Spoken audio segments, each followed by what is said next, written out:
Namaste, everyone. What if I told you that there's more archaeological evidence supporting Greek claims to Anatolia based on an epic like the Odyssey than there is supporting Zionist claims to Palestine? And what if I told you that archaeology, rather than confirming biblical Zionist narratives, has often contradicted them? This is not just a historical debate, it's a question of how archaeology is used and abused for political purposes. Let's break it down. The Odyssey is one of the sacred stories of the Greeks. I don't like the term myth. It tells the tale of Odysseus and his long journey from the Trojan War. But here's the thing. Many of the places mentioned in Homeric epics, like the Iliad, have real-world archaeological counterparts. Troy was rediscovered in the 19th century by Heinrich Schliemann, and while the city has layers dating back to the Bronze Age, evidence of destruction fits the timeline of the Mycenaean attacks. Hittite records from the 13th century BCE mention a Western people called the Ahiyawa, which most scholars identify with the Achaeans, Homer's Greeks. Mycenaean pottery and weapons found at sites in Anatolia confirm the Greek presence there during that time period, showing extensive trade and even settlements. Later, during the Iron Age, Ionian and Dorian Greeks colonized the western coast of Anatolia, founding cities like Ephesus, Miletus, and Smyrna, all of which have left behind Greek inscriptions, ruins, and temples. So what does this mean? It means that a sacred story, such as the Odyssey, still has real-world evidence supporting its geographic and historical claims. Even if Odysseus himself never existed, the broader Greek interaction with Anatolia is undeniable and well documented in archaeology. Now, let's contrast this with something far more politically charged: Zionist archaeology. Zionism relies heavily on archaeology to justify its territorial claims. The idea is that Jews have an unbroken divine right to Palestine based on biblical narratives. But when we actually examine the evidence, we see a very different picture. Despite extensive searches, no traces of an Israelite presence in Egypt or a massive migration through Sinai have been found.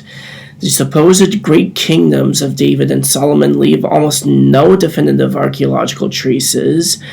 The structures once claimed to be Solomonic palaces in Jerusalem and Megiddo are now redated to later periods or attributed to other cultures.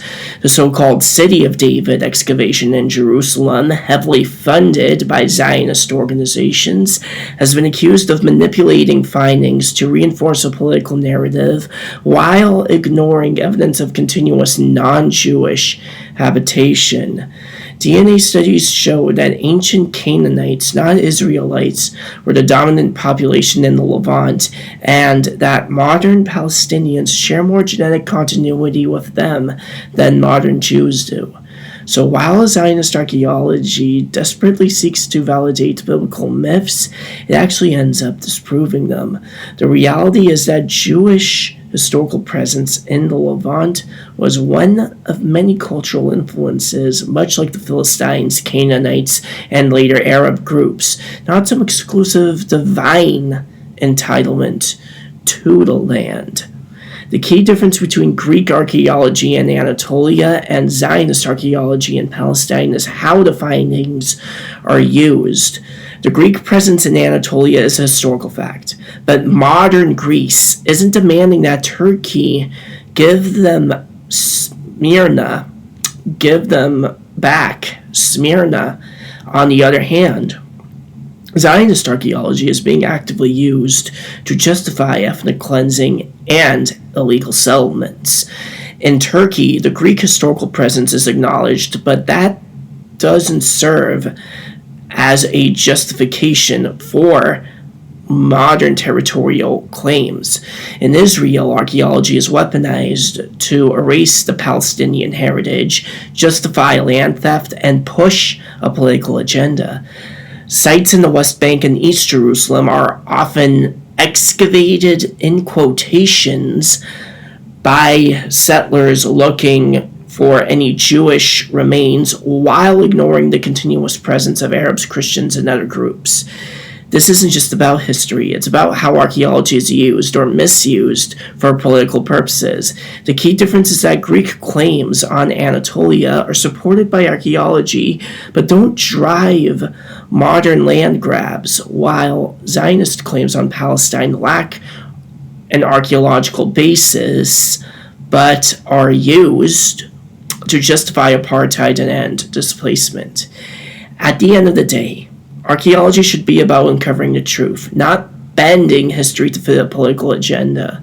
The Greeks were in Anatolia. We have the ruins, the artifacts, the inscriptions, but Zionist archaeology is an exercise in confirmation bias, searching for evidence to fit a predetermined narrative rather than following the facts. So the next time someone tells you that Israel's claims are historically proven, ask them, where's the evidence? And why do the Iliad and the Odyssey have more archaeological backing than the entire Zionist historical project?